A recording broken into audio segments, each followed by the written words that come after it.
మానవ జీవితమే ఒక మహాభారతం. మానవ జీవితమే ఒక మహాభారతం. అది మంచి చెడుల రెంటి నడుమ నిత్య ఘర్షణం. ఇది బలరాముడి మాటల్లో మనం గ్రహించాలి. ఎట్లు ఏ వినజూడనేర్తు దానికి కారణం చెబుతాడు. ఎందుకు చూడలేట? తగనింత ప్రవీణుల నెనజేసి తింజూవే వీళ్ళని సుయోధను పవనసూనుని, ఆ సుయోధనుణ్ణి పవనకుమారుడైన ఈ భీముణ్ణి గదాయుద్ధంలో ఇంత ప్రవీణుల్ని నేనే చేశా. ఇది అహంకారం కాదండి? ఎంత గురువైనా గురువు చెప్పడం వల్ల చదువు వస్తుంది, కానీ విద్యార్థి చదవలేదా, వాడు నేర్చుకోలేదా, వాడు శ్రమ పడలేదా? జ్ఞానం కలిగింది అంటే గురువు ఒక కారణం, గ్రంథం ఒక కారణం, లోకజ్ఞానం ఒక కారణం, స్వీయ అనుభవం ఒక కారణం. శాస్త్రమే 4 భాగాలు చేసింది. 4 పావలాలని చెప్పింది. ఎవరిని గర్వించద్దని చెప్పింది. అంచేత ఏ శిష్యుడైనా మా గురువుదేముందండి నా వల్లే అన్నా వాడిది తప్పే. ఏ గురువైనా ఈ వీళ్ళకి ఏమి ఒట్టి దద్దమ్మలని మొత్తం చెప్పింది నేను అన్నా నీది తప్పే. ఇది గురుత్వమైన అహంకారం. ఇంత ప్రవీణుల నెనజేసి తింజూవే గదాయుద్ధంలో ఈవేళ ఇంతగా దుర్యోధన భీములు రాణిస్తున్నారు అంటే నా చలవ. ఇది అహంకారం. ఈ అహంకారం మమకారం ఉన్నవాడికి తత్వం ఎలా అర్థమవుతుంది? అందుకని బలరాముడి వాదన అపరిపక్వ వాదన. మమకారం వ్యామోహం రెండూ పెట్టుకున్నవాడు ఇప్పుడు నిజంగానే చూడలేనని వెళ్ళిపోయాడు కదని ఇంకో రహస్యం చెబుతా, తర్వాత వివరంగా వస్తుంది కానీ సూచన చేస్తా. భీమ దుర్యోధనులు గదాయుద్ధం చేసినప్పుడు వచ్చాడు ఈయన తెలిసి. ఎందుకంటే రావడం? మీరు చూడలేనని వెళ్ళిపోయిన వాళ్ళు వెళ్ళిపోవచ్చు కదా అంటే మళ్ళీ పీకుతుంది అనమాట. కొంతమంది బ్రహ్మచర్యం నుంచి సన్యాసులకు వెళ్ళిపోతారు. కొంతమంది సన్యాసులు వాళ్ళకి ఊరికే ఎంతసేపు ప్రచారం కావాలి, డబ్బులు కావాలి, చుట్టూ ముఠాలు కావాలి, రోజు పేపర్లో ఫోటో రావాలి. ఈ ప్రచార వ్యామోహాలు ఉన్నవాడు ముందు సన్యాసంలో ఉండకూడదు, పెళ్లి చేసుకోవడం మంచిది. బోర్డు ప్రచారం వస్తుంది. అప్పుడు ఆవిడ చెబుతుంది ఇంట్లోంచి కదలద్దని.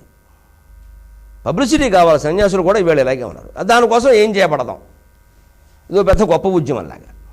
మనకి పబ్లిసిటీ కోసం ఇదంతా. సన్యాసికి ప్రచారం దేనికంటే అసలు? చాతుర్మాసి దీక్ష అంటే నోరు విప్పకూడదు. సందేశాలు, ఉపదేశాలు, తిరగడాలు అన్నీ మారిపోయినాయి. ఎందుకంటే అందరికీ పబ్లిసిటీ కావాలి, అందరికీ చుట్టూ జనం కావాలి. ఇది మన మనస్సు ఇంకా లౌకిక సంబంధం తెంచుకుందుకు ఇష్టపడడం లేదు. అటువంటిప్పుడు నువ్వు సన్యాసం స్వీకరించకూడదు. బలరాముడు ఇద్దరికీ సమానమైతే భీముడు దుర్యోధనుడు కొట్టాడా, దుర్యోధనుడు భీముడు కొట్టాడా, ఇందులో అన్యాయమా అక్రమం ఆయనకు అనవసరం, రాకూడదు. కానీ చివరి వచ్చాడు, ఓ రేవెట్టాడు. అక్కడ కృష్ణుడే నచ్చ చెప్పాల్సి వచ్చింది. ఇవన్నీ ఎందుకు వస్తాయని జీవుడికి ఉండే రాగద్వేషాలు ఇవేవీ కృష్ణుడికి లేవు. కాబట్టి అంత యుద్ధంలో తనవాడు చనిపోతున్నా పరాయివాడు చనిపోతున్నా స్నమే ద్వేష్యోస్తిన ప్రియ సమోహం సర్వభూతేషు అని ఉన్నాడు. అందుకని కృష్ణుడే భగవంతుడు. కృష్ణస్తు భగవాన్ స్వయం. ఆయనే మనకు ఆదర్శం, బలరాముడు కాదు. అలాగే బలరాముడు చెడ్డవాడని కాదు, అపరిపక్వత. అందుకని చివరిలో చూడడానికి వచ్చాడు. ఎందుకు వచ్చావు? మరి రాగద్వేషాలు ఉండబట్టే వచ్చావు కదా. మరి నువ్వు రాగద్వేషాలు నీకు పెట్టుకుని కృష్ణుడికి అంటగట్టడం ఏంటండి? ఇదే మనస్సులో ఉండే పక్షపాతం. ఇప్పుడు పక్షపాతం ఎవరికి ఉందో ఆయన మాటలో ఆయనే ఒప్పుకున్నాడు. ఈయన ఎంత బోళా మనిషి అంటే తమ్ముడు దేవుడని తెలుసుండి కూడా తన పెద్దరికం కోసం పాకులాడే బోళాతత్వం ఇది. ఆయన అంగీకరిస్తున్నాడు స్పష్టంగా. వాళ్ళిద్దరిని తీర్చి వండరు చంపచూగుతూనే ఒకళ్ళొకళ్ళు చంపుకుంటుంటే చూస్తానా? మరి ఇంత ప్రతిజ్ఞ చేసిన వాడివి, మరి వాళ్ళ యుద్ధంలో దుర్యోధనులను చంపాడనగానే వచ్చేసి తిట్టేసి కొట్టేసి భీముడిని చంపేస్తా అన్నంత హడావిడి ఎందుకు చేయాలండి? అంటే పక్షపాతం మనస్సులోంచి పోలా. పైకి పెద్ద గౌతమ బుద్ధుళ్ళ అహింసావాదిలా అని మాట్లాడుతున్నాడు అక్కడ. అదంతా కుదరదు. మనస్సు ప్రధానం. నువ్వు బయటికి మాట్లాడే మాటలన్నీ లోకం నమ్ముతుంది అనుకోవడం పొరపాటు. బలరాముడైనా ఈనాటి రాజకీయ నాయకుడైనా. హరి ఎరుగని చక్కటియున్ పురుషార్థము నాకెరుంగబోలునే స్పష్టంగానే ఒప్పుకుంటున్నాడు బోళాతనం. హరి ఎరుగని చక్కటియున్ పురుషార్థము నాకెరుంగబోలునే ఈ నిష్ఠురత వినచూడజాలక సరస్వతీ తీర్థమునకు జనియడు బుద్ధిన్ సరస్వతీ తీర్థమునకు చనియడు బుద్ధిన్. ఆయన అభిప్రాయం తప్పించుకు వెళ్ళడమా తీర్థయాత్ర చేయడమా? ఇక్కడ ఎప్పుడు బలరాముడి యొక్క కొంత తెలివి కూడా మనకు కనిపిస్తుంది. ఆయనకి తీర్థయాత్రలు చేయవలసిన అవసరం ఉంది. ఇప్పుడు అనుకోకుండా ఇక్కడ ఒక విరక్తి ఏర్పడింది. దీన్ని అలా మలుచుకున్నాడు. అది తెలివైన పని. ఏమిటది? బలరాముడు ఒకసారి యాత్ర చేస్తూ నైమిషారణ్యానికి వెడితే అక్కడ సూత మహర్షి అందరినీ కూర్చోబెట్టి పురాణాలు చెబుతాడు. ఆ పురాణం చెప్పే స్థానాన్ని సూతస్థానం అంటారు. కూర్చున్నవాడిని సూతుడు అంటారు. ప్రణబ్ ముఖర్జీ గారు రాష్ట్రపతి స్థానం అందులో ఉన్న వ్యక్తి ప్రణబ్ ముఖర్జీ. మొన్నటి వరకు ప్రతిభా పాటిల్ గారు ఉన్నారు, ఇప్పుడు వీరున్నారు. రాష్ట్రపతి అనేది పదవి. అలాగే సూతుడు, వ్యాసుడు ఇవి ఒక పదవులు ఇవి.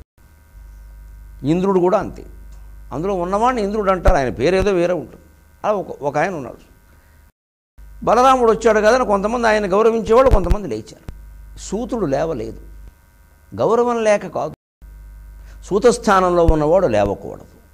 వేదికల మీద కూడా గమనించాలి. పండితుడు ఇంకోను చూసి లేవడండి, లేవలేదని అనకూడదు. పండితులను చూసి ఇతరులే లేవాలి. పాండిత్యం అటువంటిది. నీ నాయకత్వం ఇవాళ ఉంటుంది, రేపు పోతుంది. పండితుడిని ఎవడు మాజీ పండితుడు అనడు, ఎప్పుడూ పండితుడే. కవికి పండితుడికి మనం ఇవ్వాల్సిన గౌరవం అది. 10 రూపాయలు ఇస్తామనగానే పంచసద్దుకుని పరిగెట్టే పండితులు ఉన్నారు కాబట్టి పాండిత్యం అలా తగలబడింది. నువ్వు నా ఇంటికి రావాల్సిందే, నేను నీ ఇంటికి రాను, నాకు అవసరం లేదు.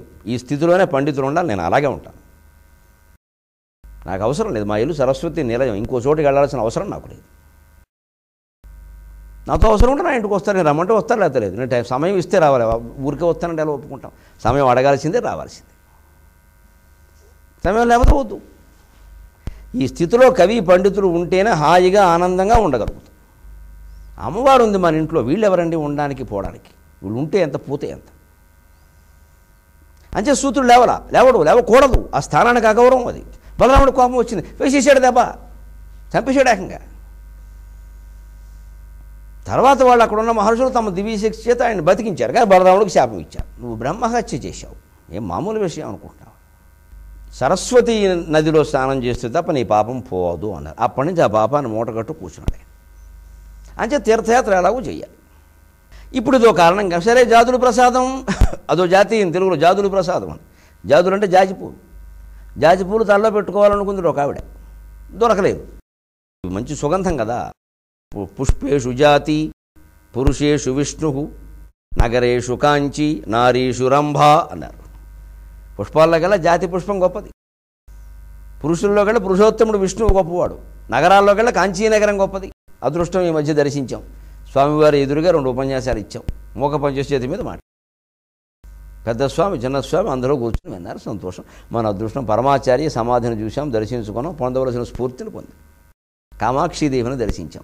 ఇంతకంటే ఏం కావాలి జీవితంలో? ఇవన్నీ ఇంట్లో కూర్చుంటేనే పెట్టే, వారు పిలిచారు, తీసుకెళ్లారు. మనం అడగలేదు, మనం అడగం. వాళ్ళు పిలవాల్సిందే, వెళ్ళాల్సిందే. ఎంత గొప్ప స్థానమైనా కానీ పిలిస్తేనే పెడతాం, లేదా వెళ్ళం. మనందరం మనం వెళ్ళే ప్రశ్న లేదు. మన ఇల్లే ఒక దేవస్థానం అని భావించాం, అంతే. మనం అందరూ కూర్చుంటాం, మన జపం మనం చేసుకుంటాం. అవసరం ఉన్న వాళ్ళు పిలిపించుకుంటారు, మనం అనుకుంటారు.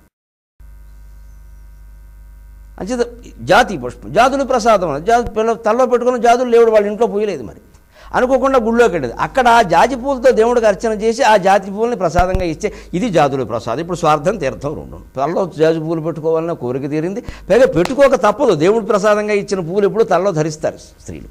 అందుకని జాతుల ప్రసాదం అండి అన్నారు. జాతీయం దీని కావ్యాల్లో వాడారు. చామకూర వెంకటకవి మొదలైన వాళ్ళు అద్భుతంగా వాడారు. రాధికా సాంత్వనం కావ్యంలో మహాకవిత్రి ముద్దుపడని వాడిందండి. ముద్దొచ్చే కవిత్వం. విప్రనారాయణ చరిత్రలో ఆయన సారంగు తమ్మయ్య వాడాడు జాతుల ప్రసాదం, అద్భుతంగా వాడారు. అలాగా బలరాముడు కలిసి ఇచ్చింది జాతుల ప్రసాదం. ఎలాగో తీర్థయాత్ర చేయాలి, వెళదాం అనుకున్నాడు. అందుకే ఇప్పుడు ఏమంటుంటే హరి ఎరుగని చక్కటియున్ పురుషార్థము నాకెరుంగమూలుని. అయినా ఏదో నేను అనుకుంటూ ఉంటాను, కానీ శ్రీకృష్ణుడికి తెలియంది నాకేం తెలుస్తుంది అంటే తమ్ముడు దేవుడని తెలిసి కూడా తన పెద్దరికాన్ని వదులుకోలేని బోళాతనం. కానీ బలరాముడిని మనం మెచ్చుకోవాలి, ఎందుకంటే ఆయన ఒప్పుకున్నాడు. అంతేగాని తమ్ముడు ఊరికే నీకేం తెలిసిన కొరకు ఇంకా ఇంట్లోకి పో అనలేదు. తనకంటే విజ్ఞాన తమ్ముడు అని అర్థమైంది. పెద్దరికం కారణంగా వెంటనే ఒప్పుకోలేకపోతున్నాడు ఆ విషయాన్ని. చాలామంది అన్నగారులో ఉంటుంది, ఇది సహజం. కానీ అది తెలుసుకుంటే మంచిది. అందుకే పిల్లలు కూడా గమనించాలి. మనకి అన్నీ తెలియనివి పెద్దవాళ్ళు చెప్పినప్పుడు వినాలి తప్ప వెర్రి ప్రశ్నలు వేయకూడదు. మంచో చెడ్డవాళ్ళు మనకంటే పెద్దవాళ్ళు తల్లి తండ్రి నిన్ను కన్నవాళ్ళు, నీకంటే 20 ఏళ్ళు కనీసం పెద్దవాళ్ళు, కనీసం 20 ఏళ్ళు, ఇంకా 30 ఏళ్ళు కూడాను. వాళ్ళు చెబుతుంటే ఇంక ఊరికి చర్చలు ఏమిటండి? నీకు ఇష్టం ఉన్నా లేకపోయినా వాళ్ళు చెప్పారు చేసేయి. అది బలరాముడి నుంచి మనం నేర్చుకో. తమ్ముడి దగ్గర చేశాడు ఆయన, మరి పెద్దవాళ్ళ దగ్గర మనం చేయకపోతే అలాగా. మనకు తెలియని విషయాలు పెద్దవాళ్ళు చెప్పినప్పుడు వినాలి తప్ప ఊరికి చర్చిస్తూ వాదిస్తూ కూర్చోద్దు. వాళ్ళు మన క్షేమం కోరి చెప్తారు. వాళ్ళు సరైన సమాధానం చెప్పలేకపోవచ్చు. వాళ్ళ పెద్దరకమే. చిన్న రకాన్నే గౌరవించాడు బలరాముడు, పెద్ద రకాన్ని మనం గౌరవించకపోతే అలాగా. అందుకని చక్కగా చెబుతున్నాడు, ఆయన తెలిసింది నాకేం తెలుస్తుంది. అందుకని నేను ఈ నిష్ఠురత వినచూడనొల్లక, ఈ నిష్ఠురత నాకు వద్దు, నాకు ఎందుకు వచ్చింది ఇదంతా. అందుకని సరస్వతీ తీర్థము నాకు జనియడు బుద్ధిని, హాయిగా సరస్వతీ తీర్థానికి వెళ్ళిపోతాను. అంటే ఇక్కడ నేను ఇదివరకు పాపం చేశాను అందువల్ల మునగాలి, ఇది మళ్ళీ ఇక్కడ ఆత్మాభిమానం అడ్డమండి. అసలు కారణం అది, ఎప్పుడప్పుడు వెళ్ళాలి. అందుకే మేఘ సందేశంలో చక్కగా చెప్పాడు. ఆయన సరస్వతీ తీర్థానికి వెళ్ళినప్పుడు వెళ్తాడు. ఆ బలరాముడు స్నానం చేసినటువంటి సరస్వతీ నదిని నువ్వు సేవించవయ్యా అన్నారు. ఇటీవల సరస్వతీ నది మీద కొత్త కొత్త పరిశోధనలు కూడా బయటపడ్డాయి. పోనీ ఇక్కడ కాదు అక్కడ ఉందన్నా, అక్కడ కాదు ఎక్కడుందన్నా, ఎక్కడో అక్కడ ముందు ఉందని అంగీకరించారు కదా. రామాయణం మీద పరిశోధనలు బయటపడ్డాయి, రాముడు పుట్టినరోజు సహా బయటపెట్టారు. జనవరిలో చైత్రమాసం అవుతుందా అవదా, త్రేతాయుగం నాటి మాట్లాడి అప్పుడు అవ్వచ్చు కదా. అధిక మాసాలు ఉన్నాయి, లెక్కలు ఉన్నాయి, బోర్డులు ఉన్నాయి, రకరకాలు ఉన్నాయి. అసలు ముందు మన పండితుల్లో కూడా ఒక ఇదేమిటంటే ప్రతిదానికి ఏదో ఒకటి పీకడం లాగడం, మొత్తం మీద అవతల వాడు ఎవడో వచ్చి వీళ్ళు కొట్టుకున్నారు కాబట్టి ఇదంతా అబద్ధం అంటాడు. కానీ ఐసర్వ్ అనేటువంటి సంస్థ, కుప్పా కృష్ణమూర్తి గారు మహాయోగి, యోగ వాసిష్ఠానికి వ్యాఖ్యానం రాసిన మహానుభావుడు. నేను ఆయన దైవంగా గురువుగా భావిస్తాను. నేను ఆయన కనపడితే పాదాభివందనం చేస్తాను. నేను అంత మహానుభావుడు. ఆ సంస్థ పెట్టి వేదశాస్త్రాల్లో చెప్పినటువంటి శాస్త్రీయమైన విషయాలన్నీ రుజువు చేస్తాం ప్రయోగాల ద్వారా అని కంకణం కట్టుకుని మొత్తం అనేక రకాల పరిశోధనలు చేయించి బయటపెడుతున్నారు. ఇవన్నీ ఆ సంస్థని మనం గౌరవించి తీరాలి, ఆ విశ్వాసాలని. నమస్కారం. మీ అభిప్రాయాలను సూచనలను మాకు తెలియజేయాల్సిన చిరునామా భక్తి TV, care of Rachana television private limited, road number 92, Jubilee hills, Hyderabad 5,90,096. మా ఇమెయిల్ ఐడి bhaktihyd@gmail.com. మా వెబ్సైట్ www.bhaktitv.org. Phone number 9010222333. ఈ కార్యక్రమాన్ని మీకు సహసమర్పించిన వారు AgriGold group of industries. Eversure Water Purifier